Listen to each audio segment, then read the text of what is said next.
গুৰুত্বপূৰ্ণ খবৰ দিব বিচাৰিছো মাজত মাত্ৰ 24 ঘণ্টা যিসকলে এতিয়াও ৩৮,০০০ চাকৰিৰ বাবে আবেদন কৰা নাই তেওঁলোকৰ বাবে মাজত মাত্ৰ 24 ঘণ্টা দশম শ্ৰেণী উত্তীৰ্ণসকলে আবেদন কৰিব পাৰিব আৰু 24 ঘণ্টাৰ ভিতৰতে আপোনালোকে আবেদন কৰিব লাগিব কিয়নো অন্তিম তাৰিখ হৈছে 5 জুন দশম শ্ৰেণী উত্তীৰ্ণসকলৰ বাবে প্ৰায় ৩৮,০০০ চাকৰি ওলাইছে অবিশেষ এই মুহূৰ্তত টাইমেটৰ দৰ্শকসকলৰ বাবে লৈ আহিছে হাতত মাত্ৰ 24 ঘণ্টা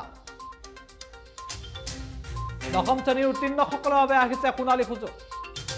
দশম শ্ৰেণীৰ উত্তীৰ্ণৰ বাবে সুবৰ্ণ সুযোগ মাজত মাত্ৰ 24 ঘণ্টা কিন্তু ভাৰতীয় ডাক বিভাগত খালী হৈছে হাজাৰ হাজাৰ পদ গ্ৰামীণ ডাক সেৱকৰ পদৰ বাবে দশম শ্ৰেণী উত্তীৰ্ণই কৰিব পাৰিব আবেদন মাজত মাত্ৰ 24 ঘণ্টা ৩৮,৯২৬টা পদ খালী হৈছে আৰু 24 ঘণ্টাৰ ভিতৰতে আপুনি আবেদন কৰিব লাগিব কিয়নো 5 জুন অন্তিম তাৰিখ অনলাইনৰ জৰিয়তে চাকৰি প্ৰত্যাশী কৰিব পাৰিব আবেদন ৱেবছাইট আমি ইতিমধ্যে উল্লেখ কৰিছো ইণ্ডিয়া পোষ্ট GDS online. আৰু 2 মেৰ পৰা আৰম্ভ হৈছে আবেদন প্ৰক্ৰিয়া 2 মেৰ পৰা আবেদন প্ৰক্ৰিয়া আৰম্ভ হৈছে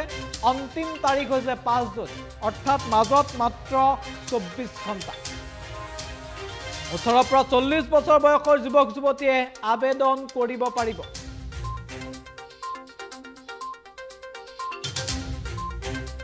দশম শ্ৰেণী উত্তীৰ্ণৰ বাবে অতি সুবৰ্ণ সুযোগ কিয়নো প্ৰায় ৩৮,০০০ পদ মুকলি কৰা হৈছে আৰু ৩৮,০০০ পদৰ বিজ্ঞাপন ইতিমধ্যে প্ৰকাশ কৰা হৈছে আৰু কাইলৈ অন্তিম তাৰিখ মাজত মাত্ৰ 24 ঘণ্টা আছে যিসকল দশম শ্ৰেণী উত্তীৰ্ণ এতিয়াও গ্ৰামীণ ডাক সেৱকৰ পদৰ বাবে আবেদন কৰা নাই তেওঁলোকে 24 ঘণ্টাৰ ভিতৰতে আবেদন কৰিব লাগিব সৰ্বমুঠ ৩৮,৯২৬টা পদ খালী হৈছে আৰু অনলাইনৰ জৰিয়তে চাকৰি প্ৰত্যাশীসকলে কৰিব পাৰিব আবেদন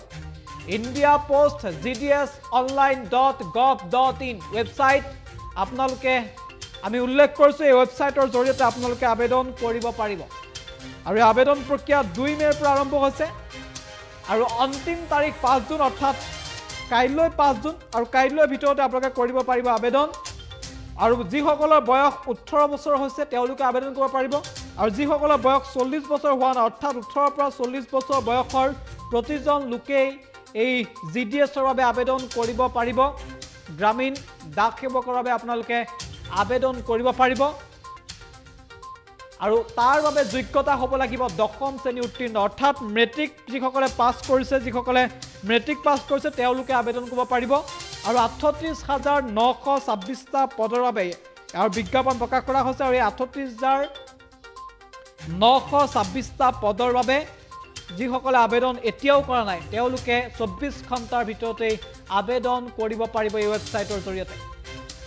আৰু 2 মেৰ পৰা আবেদন প্ৰক্ৰিয়া আৰম্ভ হৈছে আৰু অন্তিম তাৰিখ 5 জুন মাজত মাত্ৰ 24 ঘণ্টা